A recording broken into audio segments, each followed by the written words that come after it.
ಪ್ರಕಟಣೆಯ ಆಶೀರ್ವಾದ. ಪ್ರಕಟಣೆ ಗ್ರಂಥ 1ನೇ ಅಧ್ಯಾಯ 3ನೇ ವಚನ ಈ ರೀತಿಯಾಗಿ ತಿಳಿಸುತ್ತದೆ. ಈ ಪ್ರವಾದನ ವಾಕ್ಯಗಳನ್ನು ಓದುವಂಥವನು, ಕೇಳುವಂಥವರು, ಈ ಪ್ರವಾದನೆಯಲ್ಲಿ ಬರೆದಿರುವ ಮಾತುಗಳನ್ನು ಕೈಗೊಂಡು ನಡೆಯುವವರು ಧನ್ಯರು. ಅವು ನೆರವೇರುವ ಸಮಯವು ಸಮೀಪವಾಗಿದೆ ಎಂಬುದಾಗಿ ತಿಳಿಸುವವನಾಗಿದ್ದಾನೆ. ನಮ್ಮ ಹಣ, ಆಸ್ತಿ ಅಥವಾ ಈ ಲೋಕದ ಯಾವ ಶ್ರೇಷ್ಠವಾದವುಗಳು ನಮಗೆ ಸಂತೋಷವನ್ನು ನೀಡುವುದಿಲ್ಲ. ಆದರೆ ದೈವ ಪ್ರೇರಿತವಾಗಿ ಪ್ರಕಟಿಸಿರುವ ದೇವರ ವಾಕ್ಯವನ್ನು ಆತ್ಮಿಕ ದಾಹದಿಂದ ಹುಡುಕುವವರು ಆ ಸಂತೋಷವನ್ನು ಕಂಡುಕೊಳ್ಳುವವರಾಗಿದ್ದಾರೆ. ಯೇಸು ಸ್ವಾಮಿ ಪರ್ವತದ ಪ್ರಸಂಗದಲ್ಲಿ ಧನ್ಯರು ಎಂದು ಹೇಳಿದ ಅದೇ ಪದವನ್ನು ಇಲ್ಲಿ ಉಪಯೋಗಿಸಿರುವುದನ್ನು ನಾವು ನೋಡಬಹುದಾಗಿದೆ. ಮಾತ್ರವಲ್ಲದೆ ಪ್ರಕಟಣೆ ಗ್ರಂಥದಲ್ಲಿ ಧನ್ಯರು ಎನ್ನುವ ಆಶೀರ್ವಾದವನ್ನು 7 ಕಡೆಗಳಲ್ಲಿ ಉಪಯೋಗಿಸಿರುವುದನ್ನು ನಾವು ನೋಡಬಹುದಾಗಿದೆ. ಈ ಪ್ರವಾದನೆ ವಾಕ್ಯಗಳನ್ನು ಓದುವವರು, ಕೇಳುವವರು ಮಾತ್ರ ಧನ್ಯರಲ್ಲ, ಆದರೆ ಆ ವಾಕ್ಯದಂತೆ ನಡೆದುಕೊಳ್ಳುವವರಾಗಿರಬೇಕು. ನಡೆದುಕೊಳ್ಳುವುದು ಅಂದರೆ ಆತನ ವಾಕ್ಯಗಳಿಗೆ ವಿಧೇಯರಾಗುವುದು.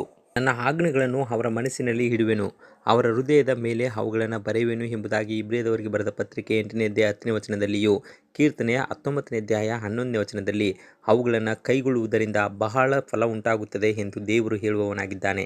ಆದುದರಿಂದ ನನ್ನ ಕುರಿಗಳು ನನ್ನ ಸ್ವರಕ್ಕೆ ಕಿವಿಗೊಡುತ್ತವೆ ಎಂಬುದಾಗಿ ಯೇಸು ಸ್ವಾಮಿ ಹೇಳಿರುವಾಗ, ಸಂತೋಷವುಳ್ಳ ದೇವಜನರು ನಂಬಿಕೆಯಿಂದ ಈ ಪುಸ್ತಕವನ್ನು ಓದುವವರಾಗಿದ್ದಾರೆ.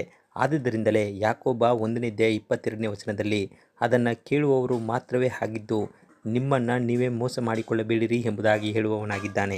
ಆದುದರಿಂದಲೇ 7 ಸಭೆಗಳು ಓದುವಂತೆ ಪ್ರಕಟಣೆ 2 ಮತ್ತು 3ನೇ ಅಧ್ಯಾಯಗಳಲ್ಲಿ ಆ ಸಭೆಗಳನ್ನು ಪಟ್ಟಿ ಮಾಡುವವನಾಗಿದ್ದಾನೆ.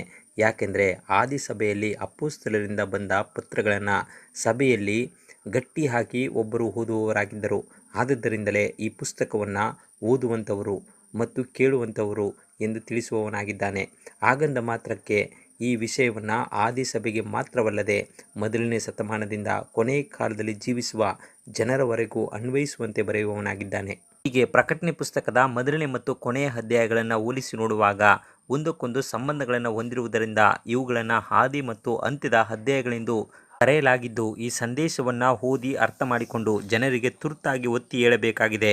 ಯಾಕೆಂದರೆ ಕ್ರಿಸ್ತನು ಶೀಘ್ರ ಬರುವುದರಿಂದ ಪ್ರವಾದನ ಆತ್ಮಗಳನ್ನು ಗುಪ್ತವಾಗಿಡದೆ ಎಲ್ಲರಿಗೂ ಸಾರಿ ಹೇಳಬೇಕಾಗಿದೆ. ಪರಲೋಕದ ದೇವರೇ, ಈ ತುರ್ತು ಸಮಯದಲ್ಲಿ ನಮ್ಮ ನಿಜವಾದ ಸಂತೋಷಕ್ಕೆ ನೀನೇ ಮಾರ್ಗ ಎಂಬುದನ್ನು ಅರಿತುಕೊಂಡು ನಿನ್ನ ಮಾರ್ಗದಲ್ಲಿ ನಡೆಯಲು ನಮಗೆ ಸಹಾಯ ಮಾಡಿ ಎಂಬುದಾಗಿ ಯೇಸು ಸ್ವಾಮಿ ಹೆಸರಿನಲ್ಲಿ ಪ್ರಾರ್ಥಿಸಿ ಬೇಡುವವರಾಗಿದ್ದೇವೆ ನಮ್ಮ ತಂದೆಯೇ, ಆಮೇನ್.